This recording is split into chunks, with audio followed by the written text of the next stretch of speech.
Hello అండి, అందరికీ నమస్తే. మనం చాలా బాగా మంచి రోజ్ వాటర్ని మంచి ఫ్లేవర్తోని ఇంట్లోనే తయారు చేసుకోవచ్చు.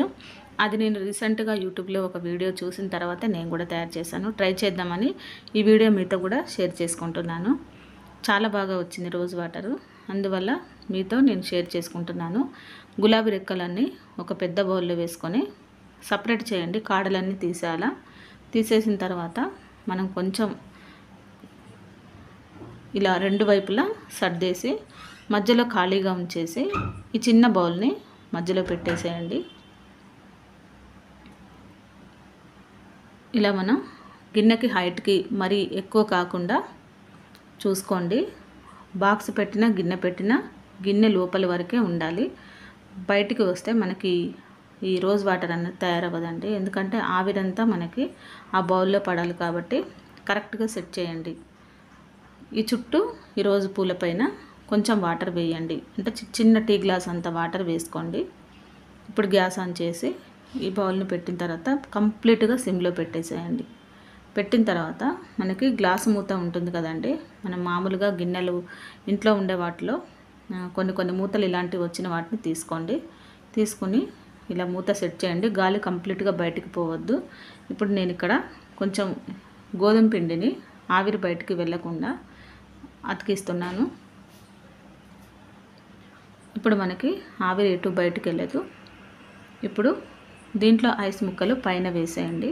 ఎందుకంటే గ్లాస్ బౌల్ బాగా వేడవుతే గ్లాసు ప్లేట్ పగిలే అవకాశం ఉంది కాబట్టి ఐస్ని నేను ఈ విధంగా సెట్ చేశాను. ఇప్పుడు మనం దాదాపు ఒక 10-15 నిమిషాలు లో ఫ్లేమ్లో కంప్లీట్గా సిమ్లో పెట్టేసి మనకి ఈ రోజ్ వాటర్లో అడుగున మనం చెక్ చేస్తూ ఉండాలండి. నీరంతా కంప్లీట్గా పోతుంది రోజ్ పూలల్లో. అప్పుడు స్టవ్ ఆఫ్ చేసుకోవాలి. ఈ ఆవిరంతా చూడండి, ఐస్ ముక్కలన్నీ కరిగిపోయాయి. ఈ నీరు అంతా పైన అలాగే ఉంటుంది. ఇప్పుడు మనకి గిన్నెలో ఉన్న ఈ రోజ్ పూల ఆవిరి మొత్తం రోజ్ వాటర్ లాగా తయారై ఆ బౌల్లో పడుతుంది. ఈ విధంగా మనకి ఫ్రెష్ రోజ్ వాటర్ తయారైంది. ఈ నీళ్ళు మళ్ళీ దాంట్లో పడకుండా చూసుకొని ప్లేట్ సపరేట్ చేసేయండి. ఇప్పుడు ఈ గిన్నెలో పడిన వాటర్ మాత్రమే రోజ్ వాటరు. చూడండి, పూలలో కొంచెం కూడా తడి అన్నది లేదు. కొంచెం చెమ్మగా ఉంటే ఇలా పింక్ కలర్ వాటర్ అనేది వస్తుంది. గట్టిగా పిండితే చూడండి. దీన్ని మనం లిప్స్కి రాసుకోవచ్చు. ఒక బౌల్లో సపరేట్ తీసుకొని చూడండి, ఈ విధంగా చూడండి. ఒక గ్లాస్ బౌల్లో చల్లారిన తర్వాత వేసుకోండి. నాకు కొన్నే వచ్చాయి చూడండి. ఇంకా పువ్వులు ఎక్కువగా ఉంటే ఈ బాటిల్ నిండా కూడా తయారు చేసుకోవచ్చు. ఇది మనం ఫేస్కి అప్లై చేసుకోవచ్చు. శనగపిండిలో కొంచెం రోజ్ వాటర్ వేసుకొని ఫేస్కి అప్లై చేసుకోవచ్చు. లేదంటే మీకు పూజలలో యూజ్ చేసుకోవచ్చు. అమ్మవారికి, దుర్గమ్మ తల్లి కానీ లక్ష్మీదేవికి కానీ మీరు ఎప్పుడన్నా అభిషేకం చేయాలనుకుంటే ఈ విధంగా రోజ్ వాటర్ని కూడా తీసుకోవచ్చు. మనకి చాలా ఉపయోగాలు ఉన్నాయి కదా రోజ్ వాటర్తోని.